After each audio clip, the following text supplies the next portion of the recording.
जय श्री हरि। प्रेम से बोलिए विष्णु भगवान जी की जय, लक्ष्मी मैया की जय, तुलसी महारानी की जय। जय श्री कृष्ण, राधे राधे। प्यारे भक्तों, आज से कार्तिक माह की शुरुआत हो चुकी है और आज की इस वीडियो में आप सभी श्रवण करेंगे कार्तिक स्नान की संपूर्ण कथा। इन कथाओं को पूरे कार्तिक मास में विधि विधान के साथ जो श्रवण करता है उनकी हर मनोकामना अवश्य पूरी हो जाती है। इसलिए प्यारे भक्तों, इन कथाओं को कार्तिक स्नान के दौरान एक बार अवश्य सुनिएगा और इस कथा को ज़्यादा से ज़्यादा शेयर कीजिएगा। कथा शुरू करने से पहले हम जानते हैं कार्तिक स्नान की विधि, फिर श्रवण करते हैं कार्तिक मास की सभी कथाएं एक साथ। प्रेम से बोलिए विष्णु भगवान जी की जय। कार्तिक स्नान आश्विन की पूर्णिमा को आरंभ करके कार्तिक की पूर्णिमा को पूरा करनी चाहिए। भक्तवान पुरुष अथवा नारी आश्विन की शुक्ला पक्ष की एकादशी आने पर ही भगवान विष्णु को नमस्कार करके कार्तिक व्रत करने की आज्ञा प्राप्त करे। ऐसा करने से भगवान स्वयं भक्त के ऊपर कृपा करके उसे आत्मिक बल एवं मनोबल प्रदान कर विधि से कार्तिक व्रत करने की सद्बुद्धि देते हैं। 12 मासों में मार्गशीर्ष मास अत्यंत पुण्यप्रद है। उससे अधिक पुण्य देने वाला वैशाख मास बताया गया है। उससे लाख गुना अधिक प्रयाग में माघ मास का महत्व है और उससे भी महान फलदायी कार्तिक मास है। इसका महत्व सर्वत्र जल में एक ही सा होता है। एक बार जब सब प्रकार के दान, व्रत और नियम तथा दूसरी ओर कार्तिक स्नान रखकर जब ब्रह्मा जी ने तोला तो कार्तिक स्नान का पल्ला भारी रहा। यह व्रत भगवान श्री कृष्ण को बहुत प्रिय है। आश्विन की पूर्णिमा से लेकर कार्तिक की पूर्णिमा तक भगवान की प्रसन्नता के लिए प्रतिदिन गंगा स्नान करना चाहिए। देवी पक्ष अर्थात आश्विन शुक्ला पक्ष की प्रतिपदा से लेकर कार्तिक कृष्ण चतुर्दशी की महारात्रि आने तक भगवती दुर्गा की प्रसन्नता के लिए स्नान करें। श्री गणेश जी की प्रसन्नता के लिए आश्विन कृष्ण चतुर्थी से लेकर कार्तिक कृष्ण चतुर्थी तक नियम पूर्वक स्नान करें। जो आश्विन शुक्ला पक्ष की एकादशी से लेकर कार्तिक शुक्ल एकादशी तक स्नान करता है उसके ऊपर भगवान जनार्दन अपार प्रसन्न रहते हैं। जो दूसरों के संगबस या बलात् अनजाने में भी कार्तिक मास में स्नान का नियम पूरा कर लेते हैं उन्हें कभी यम यातना को नहीं देखना पड़ता। कार्तिक मास में तुलसी की पौधे के नीचे श्री राधा कृष्ण की मूर्ति का निष्काम भाव से पूजन करना चाहिए। तुलसी के अभाव में आंवले के वृक्ष के तले पूजा करनी चाहिए। स्नान करने का नियम यह है कि जब 2 घड़ी रात बाकी रहे तब तुलसी की मिट्टी वस्त्र और कलश लेकर जलाशय या गंगा तट पर जाए, तब पैर धोकर गंगा आदि नदियों तथा विष्णु और शिव आदि देवताओं का स्मरण करें। फिर नाभि तक जल में खड़े होकर इस प्रकार प्रार्थना करें, हे जनार्दन देवेश्वर, लक्ष्मी सहित आपकी प्रसन्नता के लिए मैं प्रातः कार्तिक स्नान करूंगा। आप श्री राधा के संग मेरे दिए हुए इस अर्घ को स्वीकार करें। हे हरे, आप कमलनाथ को नमस्कार है। जल में शयन करने वाले आप नारायण को नमस्कार है। यह अर्घ ग्रहण कीजिए, आपको बार बार नमस्कार है। मनुष्य जिस तीर्थ में भी स्नान करे उसे गंगा स्मरण अवश्य करना चाहिए। पहले मृतिका आदि से स्नान करके ऋचाओं द्वारा अपने मस्तक पर अभिषेक करें। अघमसर्ण और स्नानांग तर्पण करके पुरुष सूक्त से सिर पर जल छिड़के।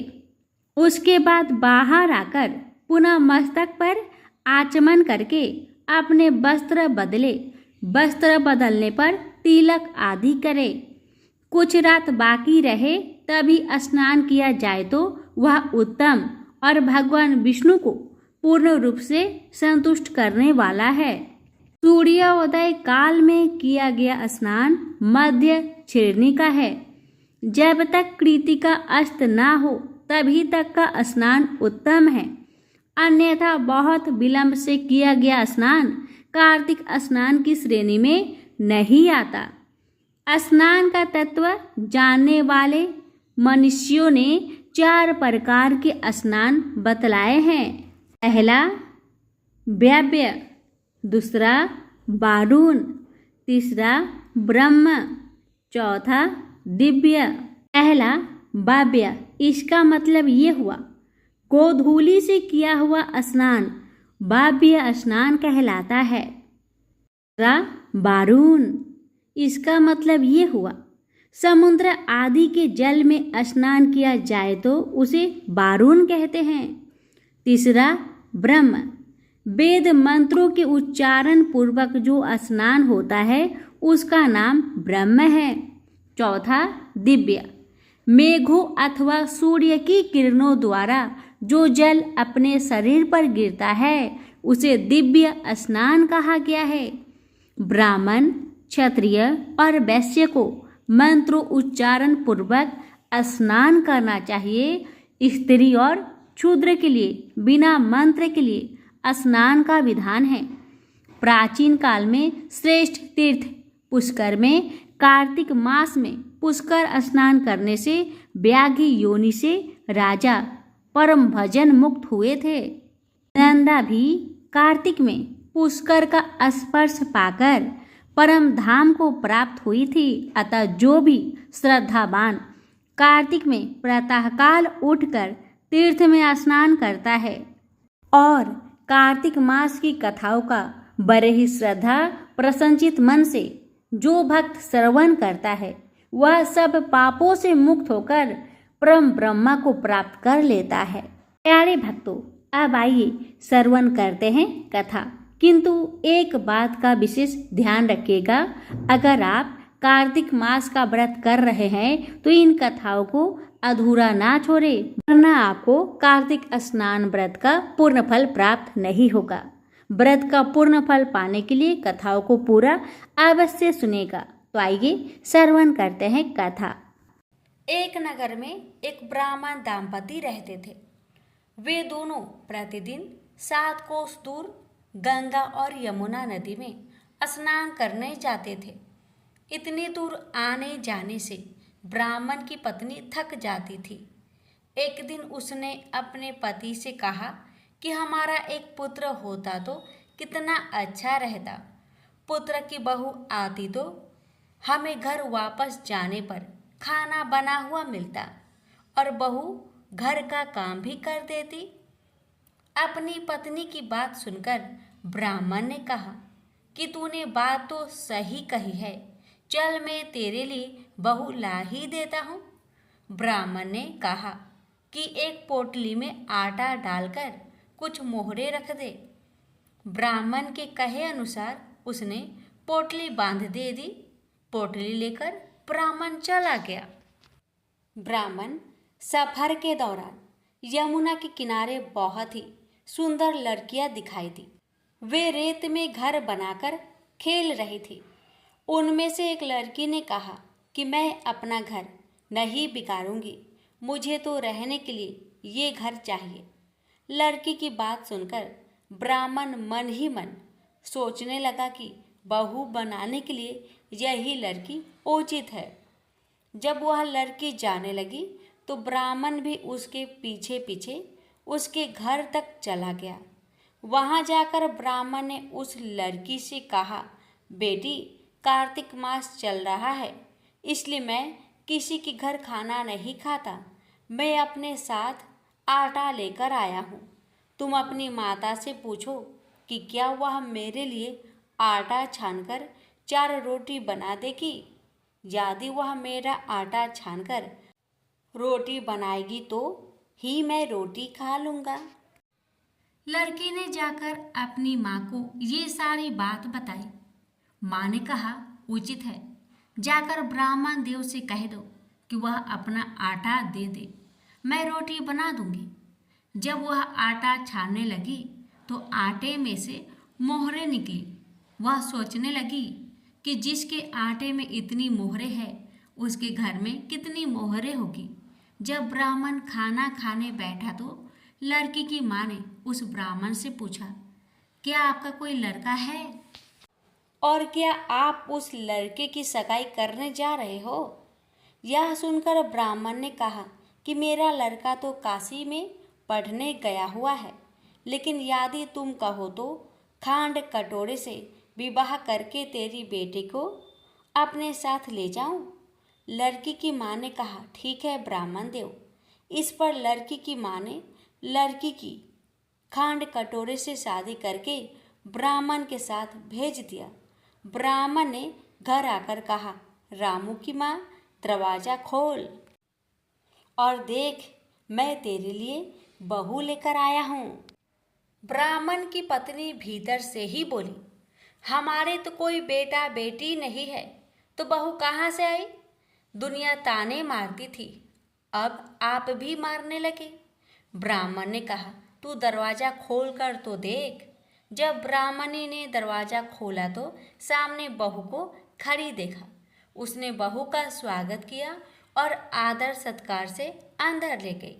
अब जब ब्राह्मण अपनी पत्नी के साथ नदी स्नान करने जाता तो पीछे से बहू घर का सारा काम करके और खाना बनाकर रखती थी। वह उनके कपड़े धोती और रात को हाथ पैर भी दबाती थी। इस तरह बहुत दिन बीत गए। ब्राह्मणी ने अपनी बहू से कहा कि बहू, कभी भी चूल्हे की आग मत बुझने देना और मटके का पानी खत्म मत होने देना। परंतु एक दिन चूल्हे की आग बुझ गई।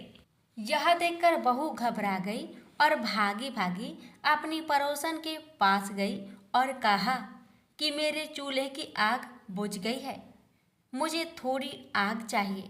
मेरे सास ससुर सुबह 5 बजे से गए हुए हैं, वह थके हुए घर आएंगे, इसलिए मुझे उनके लिए खाना बनाना है। यह सुनकर पड़ोसन ने कहा कि तू तो बावली है, तुझे यह दोनों मिलकर पागल बना रहे हैं। इनके कोई पुत्र नहीं है, ये निसंतान है। बहू ने कहा, नहीं ऐसा मत बोलो, इनका बेटा तो बनारस काशी में पढ़ने गया हुआ है। इस पर पड़ोसन ने कहा कि यह तुझे झूठ बोलकर लाए हैं, मेरी बात सच मान, इनके कोई बेटा नहीं है। अब बहू पड़ोसन की बातों में आ गई और कहने लगी कि अब आप ही बताओ मैं क्या करूं।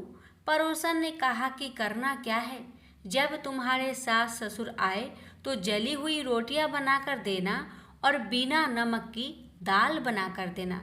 खीर की कलछी दाल में और दाल की कलछी खीर में डाल देना। पड़ोसन ने उसे अच्छे से सिखा पढ़ा दिया। फिर जब उसके सास ससुर घर आए तो उसने ना तो उनका आदर सत्कार किया, ना ही उनके कपड़े धोए। जब उसने सास ससुर को खाना दिया तो सास बोली, बहू आज यह रोटियां जली हुई क्यों हैं और दाल भी अलूनी है। तब बहू ने पलटकर कहा कि एक दिन ऐसा खाना खा लोगे तो कुछ बिगड़ नहीं जाएगा तुम्हारा। सास ससुर को खरी खोटी सुनाकर वह फिर से पड़ोसन के पास गई और बोली कि अब आगे क्या करना है। पड़ोसन ने कहा कि अब तुम सातों कोठों की चाबी मांग लेना। अगले दिन जब भी स्नान करने के लिए जाने लगी तो बहू अड़ गई कि मुझे तो सातों कोठों की चाबी चाहिए। तब ससुर ने कहा कि इसे चाबी दे दो। तब सास ने बहू को चाबी दे दी। सास ससुर के जाने के बाद जब बहू ने दरवाजे खोले तो देखा कि किसी में अन्न भरा है, किसी में धन भरा है और किसी कोठे में बर्तन पड़े हैं। जब उसने सबसे ऊपर का 7वां कोठा खोला तो देखा कि शिव जी, पार्वती माता, गणेश जी, लक्ष्मी माता, पीपल पथवारी, कार्तिक के ठाकुर, राई दामोदर, तुलसी जी का बिरवा, गंगा यमुना और 33 कोटि देवी देवता विराजमान है। वहीं पर एक लड़का चंदन की चौकी पर बैठा माला जप रहा है। यह सब देखकर उसने लड़के से पूछा कि तुम कौन हो। तब लड़का बोला कि मैं तेरा पति हूँ, अभी दरवाज़ा बंद कर दे, जब मेरे माता पिता आएंगे तब दरवाज़ा खोलना। यह देखकर बहू बहुत खुश हुई और 16 श्रृंगार कर सुंदर वस्त्र पहनकर अपने सास ससुर का इंतजार करने लगी। उसने अपने सास ससुर के लिए अच्छे अच्छे पकवान बनाए। जब उसके सास ससुर घर पर आए तो उसने उनका आदर सत्कार किया और प्रेम पूर्वक खाना खिलाया और हाथ पैर दबाने लगी। और पैर दबाते दबाते बहू ने कहा कि माँ, आप इतनी दूर गंगा यमुना स्नान करने के लिए जाती हो तो आप थक जाती हो, इसलिए आप घर पर ही स्नान क्यों नहीं करती हो। यह सुनकर सास कहने लगी कि बेटी, गंगा यमुना घर पर तो नहीं बहती है। तब उसने कहा, हाँ माँ जी, बहती है, चलो मैं आपको दिखाती हूँ। जब बहू ने 7वां कोठा खोलकर दिखाया तो उसमें शिव जी, पार्वती जी, गणेश जी, लक्ष्मी जी, पीपल पथवारी, कार्तिक के ठाकुर, राई दामोदर, तुलसी जी का बिरवा, गंगा यमुना बह रही है और 33 कोटि देवी देवता विराजमान है। वह चौकी पर बैठा एक लड़का माला जप रहा है। माँ ने उसे देखकर कहा कि बेटा, तू कौन है। लड़का बोला, माँ, मैं तेरा बेटा हूँ। तब ब्राह्मणी ने पूछा कि तू कहाँ से आया है। लड़के ने जवाब दिया कि मुझे कार्तिक के देव ने भेजा है। माँ ने कहा, बेटा, यह संसार कैसे मानेगा कि तू मेरा बेटा है। माँ ने कुछ विद्वान पंडितों से मदद मांगी। पंडितों ने कहा, इस पर बहू बेटा खड़े हो जाए और उस पर माँ खड़ी हो जाए।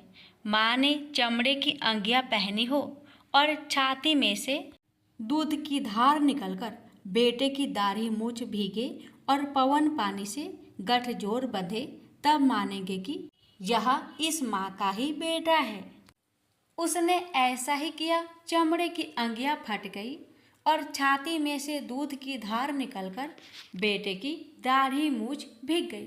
पवन पानी से बहू बेटे का गठजोड़ बंध गया। यह सब देखकर ब्राह्मण और उसकी पत्नी की खुशी का ठिकाना ना रहा। तो ये थी कार्तिक मास की कथा। हे कार्तिक के ठाकुर, जैसे ब्राह्मण और ब्राह्मणी को बहू बेटा दिया, वैसे सबको देना। कार्तिक मास की कथा कहने, सुनने और हुक्कारा भरने वाले सब पर अपनी कृपा सदा सर्वदा बनाए रखना। प्रेम से बोलिए कार्तिक के देवी देवता की जय। कार्तिक स्नान कथा। एक बुढ़िया माई थी जो चतुर्मास में पुष्कर स्नान किया करती थी। उसके एक बेटा और बहू थे।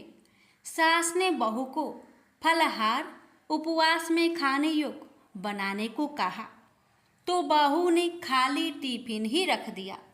बेटा माँ को पहुँचाने के लिए पुष्कर गया। रास्ते में माँ से बोला, माँ, फलाहार कर लो। जहाँ पानी मिला वहीं फलाहार करने बैठ गई तो भगवान की कृपा से खाली टिफिन फलों से भर गया। माँ ने फलाहार कर लिया। पुष्कर माँ के रहने के लिए झोपड़ी बनाकर बेटा वापस घर को आ गया। रात्रि में श्रावण मास आया और बोला, बुढ़िया माई, दरवाजा खोल। तब बुढ़िया माई ने पूछा, आप कौन हैं। तो वह बोला, मैं श्रावण मास हूँ। तो बुढ़िया माई ने तुरंत दरवाजा खोल दिया। बुढ़िया माई ने शिव पार्वती की पूजा अर्चना की, बेलपत्र से अभिषेक किया। जाते समय श्रावण मास ने बुढ़िया माई को आशीर्वाद दिया और झोपड़ी की एक दीवार सोने की हो गई। भाद्रपद मास आया, उसने भी दरवाजा खोलने को कहा। बुढ़िया माई ने दरवाजा खोला, सत्तू बनाकर कजरी तीज मनाई। भाद्रपद मास ने बुढ़िया माई को आशीर्वाद दिया और झोपड़ी की दूसरी दीवार सोने की हो गई। फिर आश्विन मास आया और उसने भी दरवाजा खोलने को कहा। बुढ़िया माई ने दरवाजा खोला, पितरों का तर्पण कर ब्राह्मण भोज कराकर श्राद्ध किया। नवरात्रि में माँ दुर्गा को अखंड ज्योति जलाकर प्रसन्न किया। सत्य की विजय दिवस के रूप में बुराई का अंत की खुशी में दशहरा मनाया। आश्विन मास ने जाते समय प्रसन्न होकर तीसरी दीवार भी बहुमूल्य रत्नों से जटित कर दी और बुढ़िया माई को सदैव प्रसन्न रहने का आशीर्वाद दिया।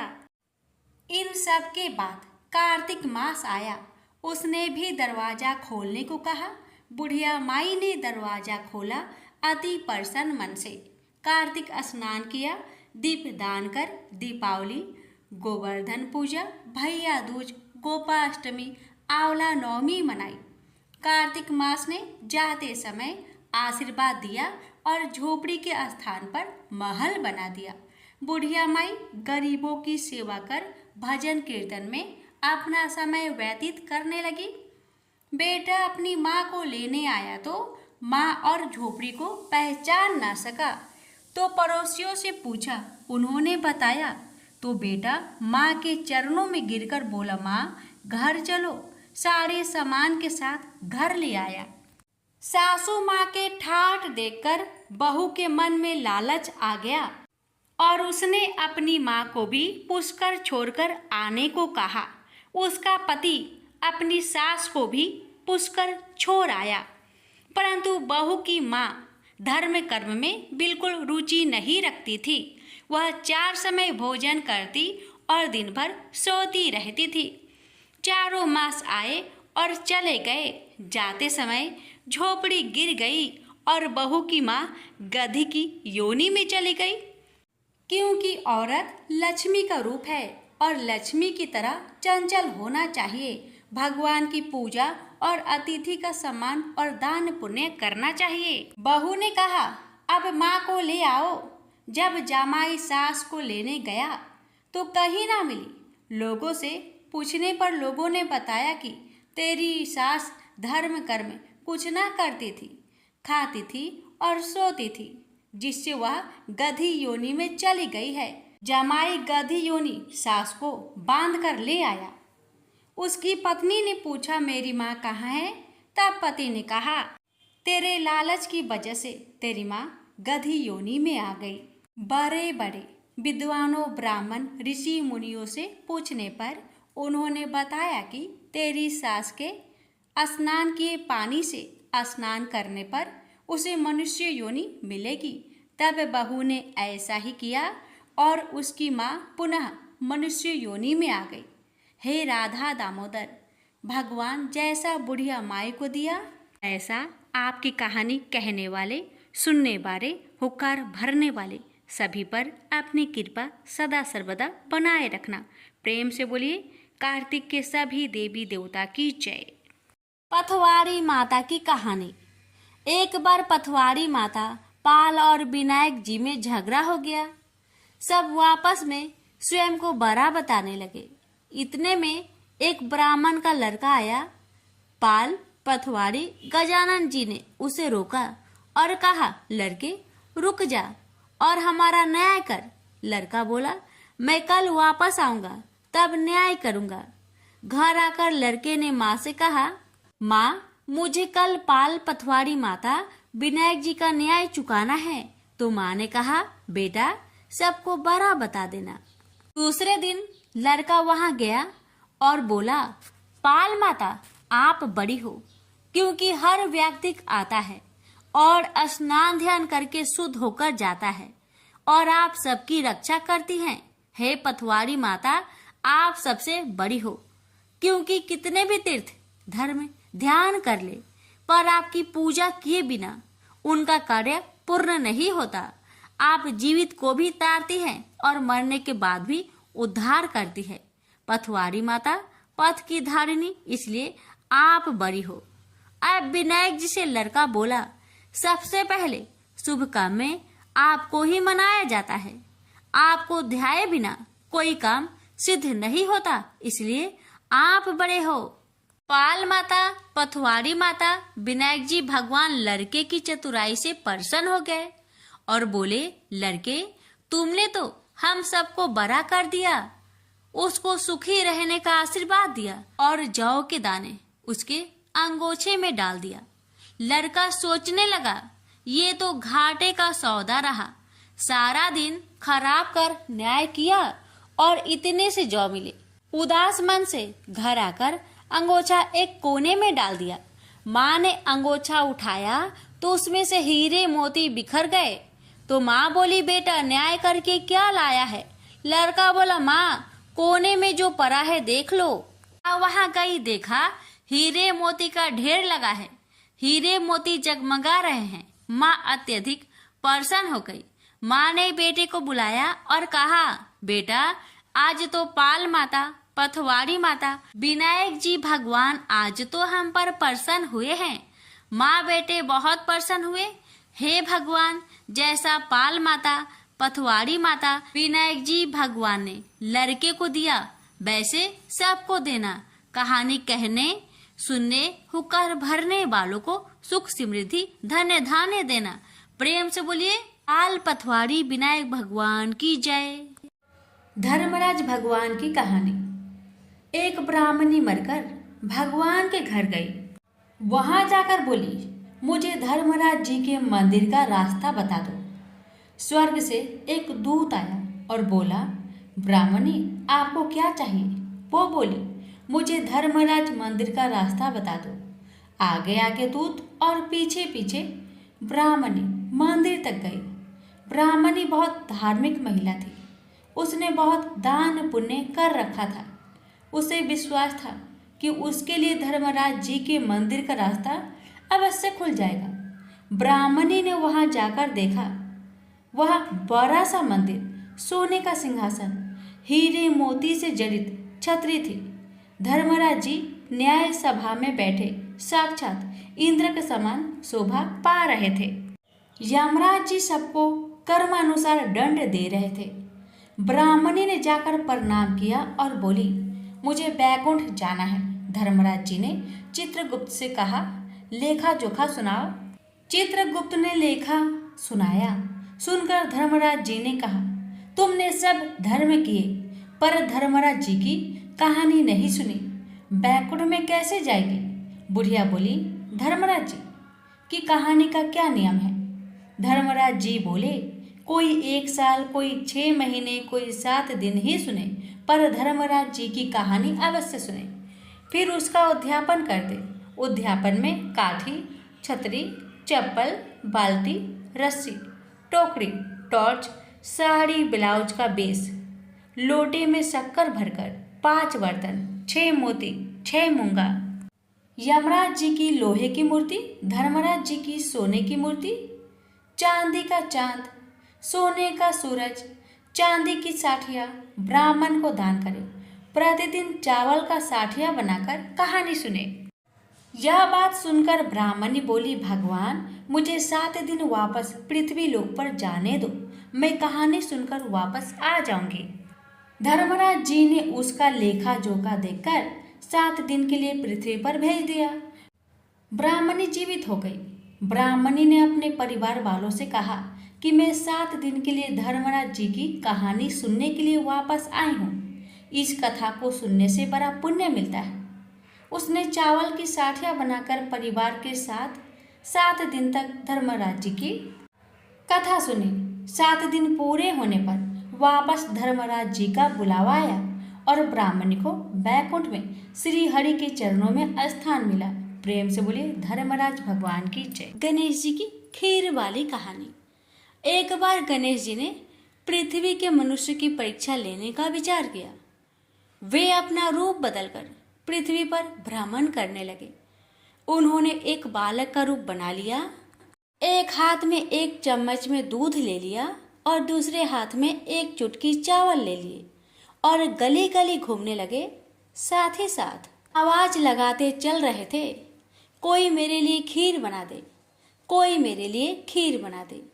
कोई भी उन पर ध्यान नहीं दे रहा था, बल्कि लोग उन पर हंस रहे थे।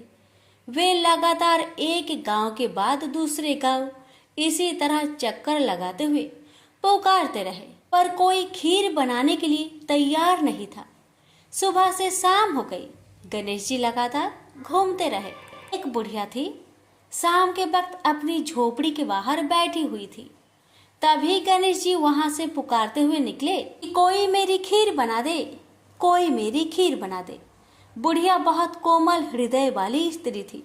उसने कहा, बेटा मैं तेरी खीर बना देती हूँ। गणेश जी ने कहा, माई अपने घर में से दूध और चावल लेने के लिए बर्तन ले आओ। बुढ़िया एक कटोरी लेकर जब झोपड़ी के बाहर आई तो गणेश जी ने कहा, अपने घर का सबसे बड़ा बर्तन लेकर आओ। बुढ़िया को थोड़ी झुलझुलाहट हुई, पर उसने कहा, चलो बच्चे का मन रख लेती हूँ, और अंदर जाकर वह अपने घर का सबसे बड़ा पतीला लेकर बाहर आई। गणेश जी ने चम्मच से पतीले में दूध उड़ेलना शुरू किया। तब बुढ़िया के आश्चर्य की सीमा न रही। जब उसने देखा दूध से पूरा पतीला भर गया है, एक के बाद एक वह बर्तन झोपड़ी से बाहर लाती गई और उसमें गणेश जी दूध भरते चले गए। इस तरह से घर के सारे बर्तन दूध से लबालब भर गए। गणेश भगवान ने बुढ़िया से कहा, मैं स्नान करके आता हूँ, तब तक तुम खीर बना लो, मैं वापस आकर खाऊंगा। बुढ़िया ने पूछा, मैं इतनी सारी खीर का क्या करूंगी? इस पर गणपति जी बोले, सारे गांव को दावत दे दो। बुढ़िया ने बड़े प्यार से मन लगाकर खीर बनाई। खीर की भीनी भीनी मीठी मीठी खुशबू चारों दिशाओं में फैल गई। खीर बनाने के बाद वह हर घर में जाकर खीर खाने का न्योता देने लगी। लोग उस पर हंस रहे थे। बुढ़िया के घर में खाने को दाना नहीं और यह सारे गांव को खीर खाने की दावत दे रही है। लोगों को कौतूहल हुआ और खीर की खुशबू से लोग खींचे चले आए। लो, सारा गांव बुढ़िया घर में इकट्ठा हो गया। जब बुढ़िया की बहू को दावत की बात मालूम हुई तब वह सबसे पहले वहां पहुंच गई। उसने खीर से भरे पतीलों को जब देखा तो उसके मुंह में पानी आ गया। उसे बड़ी जोर से भूख लगी हुई थी। उसने एक कटोरी खीर निकाली और दरवाजे के पीछे बैठकर खाने को तैयार करने लगी। इसी बीच एक छींटा गिर गया और गणपति जी का भोग लग गया और वो प्रसन्न हो गए। अब पूरे गांव को खाने की दावत देकर बुढ़िया वापस अपने घर आई। उसने देखा बालक वापस आ गया था। बुढ़िया ने कहा, बेटा खीर तैयार है, भोग लगा लो। गणपति जी बोले, माँ भोग तो लग चुका है, मेरा पेट पूरी तरह से भर गया है, मैं तृप्त हूँ, अब तू खा, अपने परिवार और गांव वालों को खिला। बुढ़िया ने कहा, यह तो बहुत ज्यादा है, सबका पेट भर जाएगा, इसके बाद भी यह बच जाएगी। उस बची खीर का मैं क्या करूंगी? इस पर गणेश जी बोले, उस बची खीर को रात में अपने घर के चारों कोनों में रख देना। और बुढ़िया ने ऐसा ही किया। जब सारा गांव जी भरकर खा चुका तब भी ढेर सारी खीर बच गई। उसने उसके पत्रों को अपने घर के चारों तरफ रख दिया। वहां उठकर उसने क्या देखा? पतीले में खीर के स्थान पर हीरे, जवाहरात और मोती भर गए हैं। बहुत खुश हुई। उसकी सारी दरिद्रता दूर हो गई। वह आराम से रहने लगी। उसने गणपति जी का एक भव्य मंदिर बनवाया और साथ में एक बड़ा सा तालाब भी खुदवाया। इस तरह उसका नाम दूर दूर तक प्रसिद्ध हो गया। उस जगह वार्षिक मेले लगने लगे। लोग गणेश जी की कृपा प्राप्त करने के लिए उस स्थान पर पूजा करने और मान्यताएं मानने के लिए आने लगे। गणेश जी सबकी मनोकामनाएं को पूरी करने लगे। प्रेम से बोलिए गणेश भगवान की जय। धरती माता की कहानी। एक माँ थी, उसके एक बेटी व एक बेटा, दोनों छोटे छोटे थे। माँ गरीब थी, वह मजदूरी करके अपना गुजारा चलाती थी। धीरे धीरे बच्चे बड़े होने लगे, बेटी शादी के योग्य होने लगी। माँ बूढ़ी हो गई। माँ ने बेटे से कहा, बेटा तेरी बहन बड़ी हो गई है, अतः तुम्हारे जैसे घरवर देखकर उसकी शादी करना। ऐसा कहकर माँ तो कुछ दिनों में मर गई। भाई गांव गांव घूमा लेकिन बहन के योग कोई बर नहीं मिला। वह घूम घूम कर थक गया। बैठे बैठे उसने सोचा कि मैं ही इससे शादी कर लूं। ऐसा सोचकर वो चुनरी और सामान लाया। बहन ने कहा, ये सब सामान क्यों लाया? भाई बोला, तेरी शादी है। मोहल्ले वाले ने बहन से कहा कि तुम्हारा भाई ही तुमसे शादी कर रहा है। बहन ने भाई से पूछा, मेरी शादी किससे कर रहे हो? भाई कुछ नहीं बोला तो बहन समझ गई। उसने एक लोटा लिया, चुनरी ली और चप्पल पहनकर जंगल में रवाना हुई। गाय के ग्वालों ने पूछा, वन में क्यों जा रही हो? वह कुछ नहीं बोली। वन में जाकर धरती माँ को पुकारने लगी और बोली, माँ तू ही मेरी लाज रखना, नहीं तो अन्याय हो जाएगा। मैं क्या करूं? मुझे अपनी गोद में ले लो, नहीं तो यहाँ पर मर जाऊंगी। धरती माँ फटी तो बहन ने एक तरफ लोटा, चुनरी, चप्पल रख दिए और वह धरती में जाने लगी। इतने में दौड़ता हुआ भाई वन में आया और ग्वाला से पूछा कि उसकी बहन किस तरफ गई। ग्वालों ने कहा, तेरी बहन उधर गई है। वह बहन बहन पुकारता हुआ दौड़ा तो बहन धरती माँ के अंदर समा रही थी। थोड़े बाल बाहर दिख रहे थे। उसने बहन के बाल मुट्ठी में पकड़े और रोने लगा। बहन दुसत के लिए धरती माँ की गोद में समा गई। मेरी बुद्धि भ्रष्ट हो गई थी। माँ का वचन निभाने के लिए मेरे जैसा कोई वर नहीं मिला, इसलिए ऐसा विचार आया। पर धरती माँ ने सत्य के लिए बेटी को अपने में समा लिया। जो बाल बाहर थे वे दोभ बन गए। इसलिए औरतें कहानी सुनती है और लोटा, चप्पल, चुनरी एक बर्तन में हरे मूंग, एक लड्डू कुंवारी कन्या को देगी। उसको धरती माता सुखी रखेगी। जय बोलिए धरती माता की जय। श्री सत्यनारायण भगवान की व्रत कथा।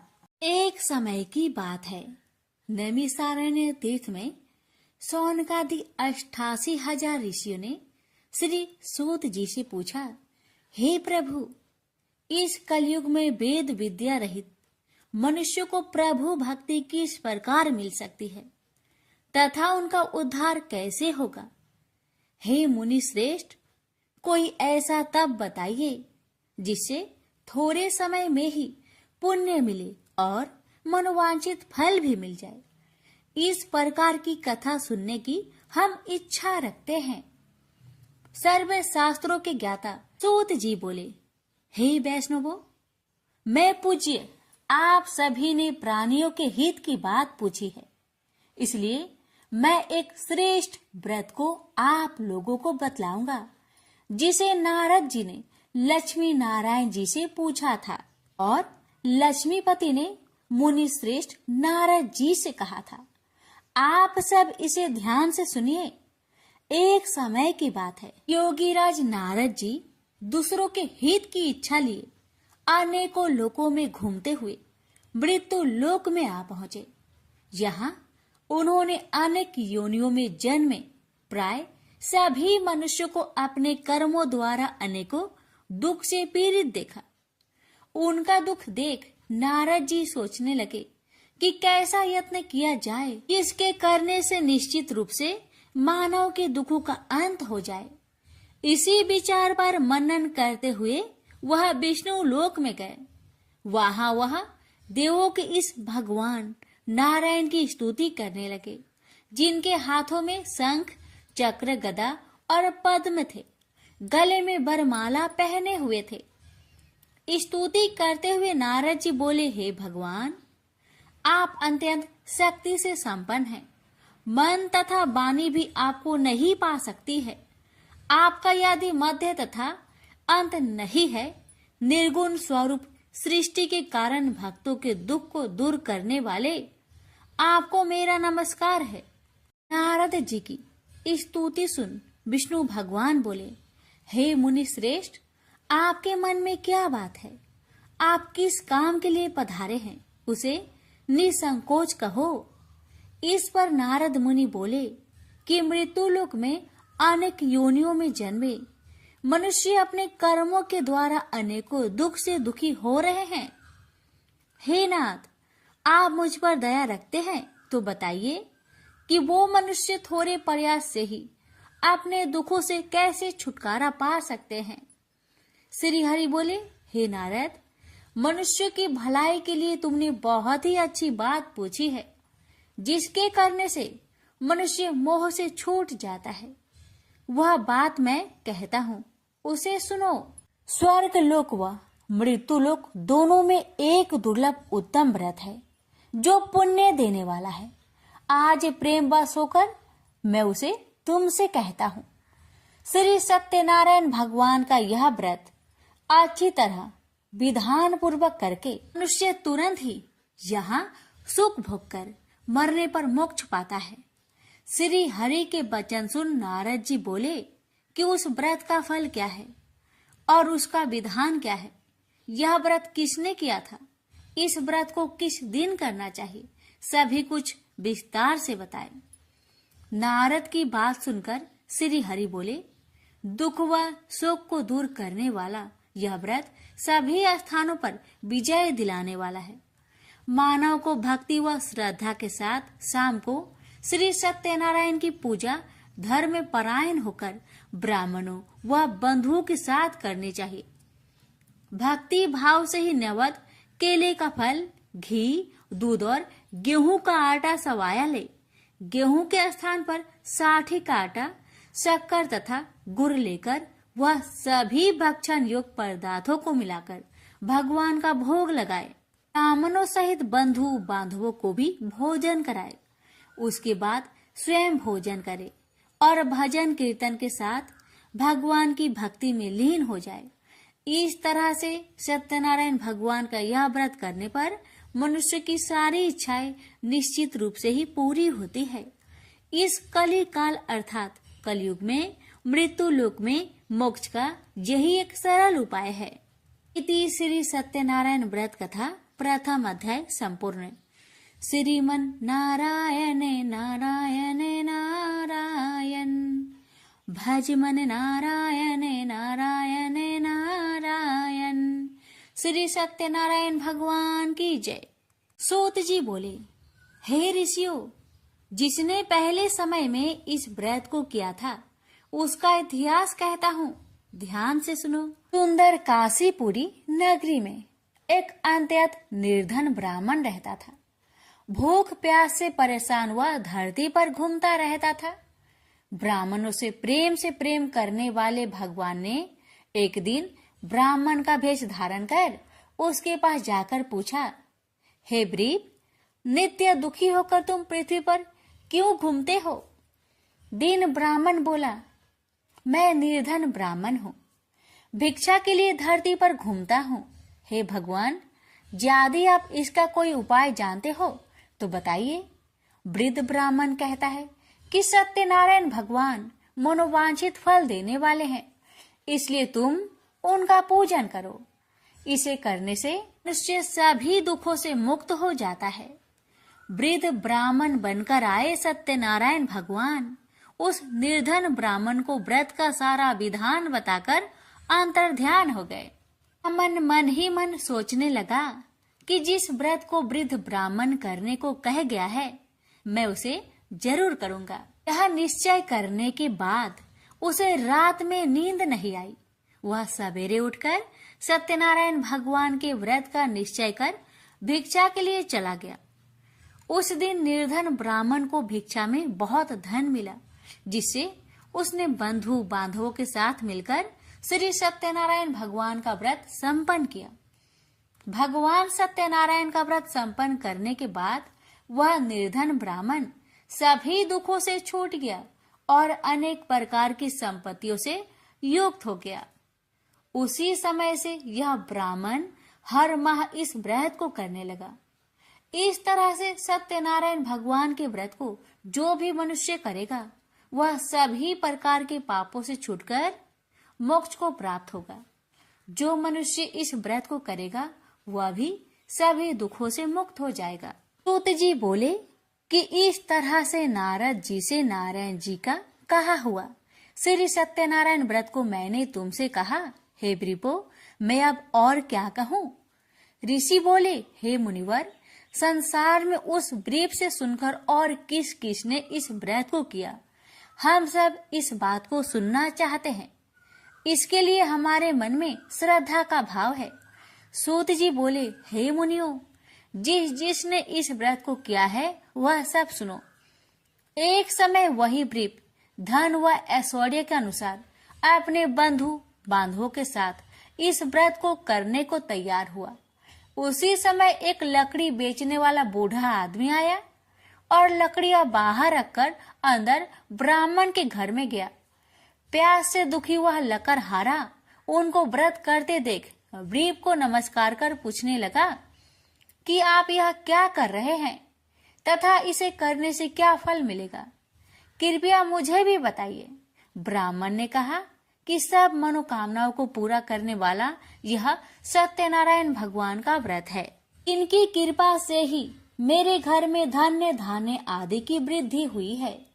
वृप से सत्यनारायण व्रत के कथा के बारे में जानकर लकड़हारा बहुत प्रसन्न हुआ। चरणामृत लेकर वह प्रसाद खाने के बाद वह अपने घर गया। लकड़हारे ने अपने मन में संकल्प किया कि आज लकड़ी बेचने से जो धन मिलेगा उसी से श्री सत्यनारायण भगवान का उत्तम व्रत करूंगा। मन में इस विचार को ले बूढ़ा आदमी सिर पर लकड़ियां रख उस नगर में बेचने गया जहां धनी लोग ज्यादा रहते थे। उस नगर में उसे अपनी लकड़ियों का दाम पहले से 4 गुना अधिक मिलता है। बूढ़ा प्रसन्नता के साथ दाम लेकर केले, शक्कर, घी, दूध, दही और गेहूं का आटा ले और सत्यनारायण भगवान की व्रत की अन्य सामग्रियां लेकर अपने घर गया। वहां उसने अपने बंधु बांधवों को बुलाकर विधि विधान से सत्यनारायण भगवान का पूजन और व्रत किया। इस व्रत के प्रभाव से वह बूढ़ा लकड़हारा धन पुत्र आदि से युक्त होकर संसार के समस्त सुख भोग अंत काल में बैकुंठ धाम को चला गया। इति श्री सत्यनारायण व्रत कथा 2 अध्याय संपूर्ण। श्रीमन नारायण नारायण नारायण भज मन नारायण नारायण नारायण। श्री सत्यनारायण भगवान की जय। सूत जी बोले, हे श्रेष्ठ मुनियों, अब आगे की कथा कहता हूँ। पहले समय में उल्कामुख नाम का एक बुद्धिमान राजा था। वह सत्य वक्ता और जितेंद्रिय था। प्रतिदिन देव स्थानों पर जाता और निर्धनों को धन देकर उनके कष्ट दूर करता था। उसकी पत्नी कमल के समान मुख वाली तथा सती साध्वी थी। भद्रशिला नदी के तट पर उन दोनों ने श्री सत्यनारायण भगवान का व्रत किया। उसी समय साधु नाम का एक वैश्य आया। उसके पास व्यापार करने के लिए बहुत सा धन भी था।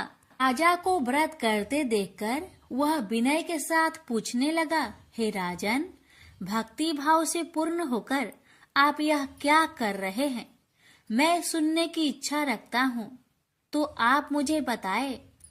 राजा बोले, हे साधु, अपने बंधु बांधवों के साथ पुत्र आदि की प्राप्ति के लिए एक महाशक्तिमान श्री सत्यनारायण भगवान का व्रत व पूजन कर रहा हूँ। राजा के वचन सुन साधु आदर से बोला, हे राजन, मुझे इस व्रत का सारा विधान कहिए। आपके कथा अनुसार मैं भी इस व्रत को करूंगा। मेरी भी संतान नहीं है और इस व्रत को करने से निश्चित रूप से मुझे संतान की प्राप्ति होगी। राजा से व्रत का सारा विधान सुनकर व्यापार से निवृत्त हो वह अपने घर गया। साधु वैश्य ने अपनी पत्नी को संतान देने वाले इस व्रत का वर्णन कह सुनाया और कहा कि जब मेरी संतान होगी तब मैं इस व्रत को करूंगा। साधु ने इस तरह के वचन अपनी पत्नी लीलावती से कहे। एक दिन लीलावती पति के साथ आनंदित हो सांसारिक धर्म में प्रवृत्त होकर सत्यनारायण भगवान की कृपा से गर्भवती हो गई। 10वें महीने में उसके गर्भ से एक सुंदर कन्या ने जन्म लिया। दिनों दिन वह ऐसे बढ़ने लगी जैसे कि शुक्ला पक्ष का चंद्रमा बढ़ता है। माता पिता ने अपनी कन्या का नाम कलावती रखा। एक दिन लीलावती ने मीठे शब्दों में अपने पति को याद दिलाया कि आपने सत्यनारायण भगवान के जिस व्रत को करने का संकल्प किया था उसे करने का समय आ गया है। आप इस व्रत को करिए। साधु बोला कि हे प्रिय, इस व्रत को मैं उसके विवाह पर करूंगा। इस प्रकार अपनी पत्नी को अवशासन देकर वह नगर को चला गया। कलावती पिता के घर में रह वृद्धि को प्राप्त हो गई। साधु ने एक बार नगर में अपनी कन्या को सखियों के साथ देखा तो तुरंत ही दूत को बुलवाया और कहा कि मेरी कन्या की योग वर देखकर आओ। साधु की बात सुनकर दूत कंचन नगर में पहुंचा और वहां देखभाल कर लड़की के सुयोग बनिक पुत्र को ले आया। सुयोग लड़के को देख साधु ने बंधु बांधवों को बुलाकर अपनी पुत्री का विवाह कर दिया। लेकिन दुर्भाग्य की बात ये कि साधु ने अभी भी श्री सत्यनारायण भगवान का व्रत नहीं किया। इस पर श्री भगवान क्रोधित हो गए और श्राप दिया कि साधु को अत्यधिक दुख मिले। अपने कार्य में कुशल साधु बनिया जमाई को लेकर समुद्र के पास स्थित होकर रत्नासारपुर नगर में गया। वहां जाकर दामाद ससुर दोनों मिलकर चंद्रकेतु राजा के नगर में व्यापार करने लगे। एक दिन भगवान सत्यनारायण की माया से एक चोर राजा का धन चुराकर भाग रहा था। उसने राजा के सिपाहियों को अपना पीछा करते देख चुराया हुआ धन वहां रख दिया जहां साधु अपने जमाई के साथ ठहरा हुआ था।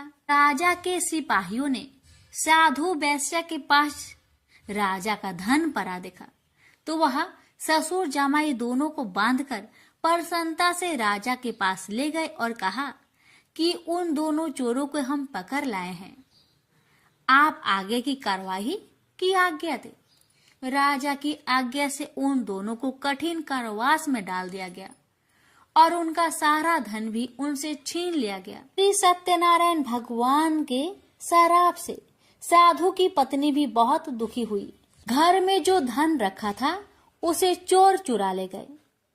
शारीरिक तथा मानसिक पीड़ा व भूख प्यास से अति दुखी हो अन्न की चिंता में कालावती के ब्राह्मण के घर गई। वहां उसने श्री सत्यनारायण भगवान का व्रत होते देखा। फिर कथा भी सुनी। वह प्रसाद ग्रहण कर वह रात को घर वापस आई। माता ने कलावती से पूछा कि हे पुत्री, अब तक तुम कहाँ थी, तेरे मन में क्या है? कलावती ने अपने माता से कहा, हे माता, मैंने एक ब्राह्मण के घर में श्री सत्यनारायण भगवान का व्रत देखा है।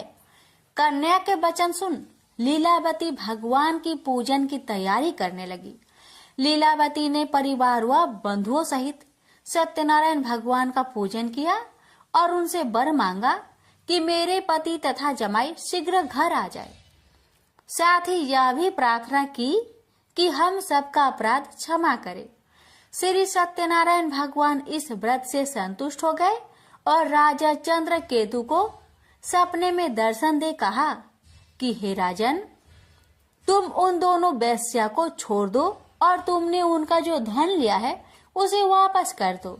अगर ऐसा नहीं किया तो मैं तुम्हारा धन, राज्य व संतान सभी को नष्ट कर दूंगा। राजा को यह सब कहकर वह अंतर्ध्यान हो गए। अतः काल सभा में राजा ने अपना सपना सुनाया। फिर बोले कि बानिक पुत्र को कैद से मुक्त कर सभा में लाओ। दोनों ने आते ही राजा को प्रणाम किया। राजा मीठी बानी से बोला, हे महानुभावो, भाग्यवश ऐसा कठिन दुख तुम्हें प्राप्त हुआ है, लेकिन अब तुम्हें कोई भय नहीं है। ऐसा कह राजा ने उन दोनों को नए वस्त्र भूषण भी पहनाए और जितना धन उनका लिया था उससे 2 गुना धन वापस कर दिया। दोनों वेश्या अपने घर को चल दिए। श्री सत्यनारायण व्रत कथा का 3रा अध्याय संपूर्ण। श्रीमन नारायण नारायण नारायण, भज मन नारायण नारायण नारायण। श्री सत्यनारायण भगवान की जय। सूत जी बोली, वैश्या ने मंगलाचार कर अपनी यात्रा आरंभ की और अपने नगर की ओर चल दिया। उसके थोड़ी दूर जाने पर एक दंड वेशधारी श्री सत्यनारायण ने उनसे पूछा, हे साधु, तेरी नाव में क्या है? अभिमानी बानिक हंसता हुआ बोला, हे दंडी, आप क्यों पूछते हो? क्या धन लेने की इच्छा है? मेरी नाव में तो बेल व पत्ते भरे हुए हैं। वैश्या के कठोर वचन सुन भगवान बोले, तुम्हारा वचन सत्य हो। दंडी ऐसे वचन कहे वहां से दूर चले गए। कुछ दूर जाकर समुद्र के किनारे बैठ गए। डंडी के जाने के बाद साधु वैश्य ने नित्य क्रिया के पश्चात नाव को ऊंची उठते देखकर अचंभा माना और नाव में बेल पत्ते आदि देख वह मूर्छित हो जमीन पर गिर पड़ा। मूर्छा खोलने पर वह अत्यंत शोक में डूब गया। तब उसका दामाद बोला कि आप शोक न मनाए, यह डंडी का श्राप है, इसलिए हमें उनकी शरण में जाना चाहिए, तभी हमारी मनोकामना पूरी होगी। दामाद की बात सुनकर वह डंडी के पास पहुंचा और अत्यंत भक्ति भाव नमस्कार करके बोला, मैंने आपसे जो असत्य वचन कहे थे उनके लिए मुझे क्षमा दे। ऐसा कहकर महान शोकातुर हो रोने लगा। डंडी भगवान बोले, हे बानिक पुत्र, मेरी आज्ञा से बार बार तुम्हें दुख प्राप्त हुआ है, तू मेरी पूजा से विमुख हुआ। साधु बोला, हे भगवान, आपकी माया से ब्रह्मा आदि देवता भी आपके रूप को नहीं जानते, तब मैं अज्ञानी कैसे जान सकता हूँ? आप प्रसन्न होइए, अब मैं सामर्थ्य के अनुसार आपकी पूजा करूंगा। मेरी रक्षा करो और पहले के समान नौका में धन भर दो। साधु वैश्य के भक्ति पूर्वक वचन सुनकर भगवान प्रसन्न हो गए और उसकी इच्छा अनुसार वरदान देकर अंतर ध्यान हो गए। ससुर जमाई जब नाव पर आए तो नाव धन से भरी हुई थी। फिर वही अपने अन्य साथियों के साथ सत्यनारायण भगवान का पूजन कर अपने नगर को चल दिए। जब नगर के नजदीक पहुंचे तो दूत को घर पर खबर करने के लिए भेज दिया। दूत साधु की पत्नी को प्रणाम कर कहता है कि मालिक अपने दामाद सहित नगर के निकट आ गए हैं। दूत की बात सुन साधु की पत्नी लीलावती ने बड़े हर्ष के साथ सत्यनारायण भगवान का पूजन कर अपनी पुत्री कलावती से कहा कि मैं अपने पति के दर्शन को जाती हूँ, तो कार्य पूर्ण कर शीघ्र आ जाना। माता के ऐसे वचन सुन कलावती जल्दी में प्रसाद छोड़ अपने पति के पास चली गई। प्रसाद की अवज्ञा के कारण श्री सत्यनारायण भगवान रुष्ट हो गए और नाव सहित उसके पति को पानी में डुबो दिए। कलावती अपने पति को वहां ना पाकर रोती हुई जमीन पर गिर गई। नौका को डूबा हुआ देख वह कन्या को रोता देख साधु दुखी होकर बोला कि हे प्रभु, मुझसे तथा मेरे परिवार से जो भूल हुई है उसे क्षमा करे। साधु के दीन वचन सुनकर श्री सत्यनारायण भगवान प्रसन्न हो गए और आकाशवाणी हुई, हे साधु, तेरी कन्या मेरे प्रसाद को छोड़कर आई है, इसलिए उसका पति अदृश्य हो गया है। यदि वह घर जाकर प्रसाद खाकर लौटती है तो इसे उसका पति अवश्य मिलेगा। ऐसी आकाशवाणी सुन कलावती घर पहुंचकर प्रसाद खाती है और फिर आकर अपने पति के दर्शन करती है। उसके बाद साधु अपने बंधु बांधवों सहित श्री सत्यनारायण भगवान का विधि विधान से पूजन करता है। इस लोक का सुख भोग वह अंत में स्वर्ग जाता है। इति श्री सत्यनारायण व्रत कथा चतुर्थ अध्याय संपूर्ण। श्रीमन नारायणे नारायणे नारायणे भज मन नारायणे नारायणे नारायण। श्री सत्यनारायण भगवान की जय। श्री सूत जी बोले, हे ऋषियों, मैं और भी एक कथा सुनाता हूँ, उसे भी ध्यान पूर्वक सुनो। प्रजा पालन में लीन तुंगध्वज नाम का एक राजा था। उसने भी भगवान का प्रसाद त्याग कर बहुत ही दुख प्राप्त किया। एक बार वन में जाकर वन्य पशुओं को मारकर वह बर के पेड़ के नीचे आया। वहां उसने ग्वालों को भक्ति भाव से अपने बंधुओं सहित सत्यनारायण भगवान का पूजन करते देखा। अभिमान बस राजा ने उन्हें देखकर भी पूजा स्थान में नहीं गया, न ही उसने भगवान को नमस्कार किया। ग्वालों ने राजा को प्रसाद दिया, लेकिन उसने वह प्रसाद नहीं खाया और प्रसाद को वही छोड़कर वह अपने नगर को चला गया। जब वह नगर में पहुंचा तो वहां सब कुछ तहस नहस हुआ पाया, तो वह शीघ्र ही समझ गया कि यह सब भगवान ने ही किया है। वह दोबारा ग्वालों के पास पहुंचा और विधि पूर्वक पूजा कर प्रसाद खाया, तो श्री सत्यनारायण भगवान की कृपा से सब कुछ पहले जैसा हो गया।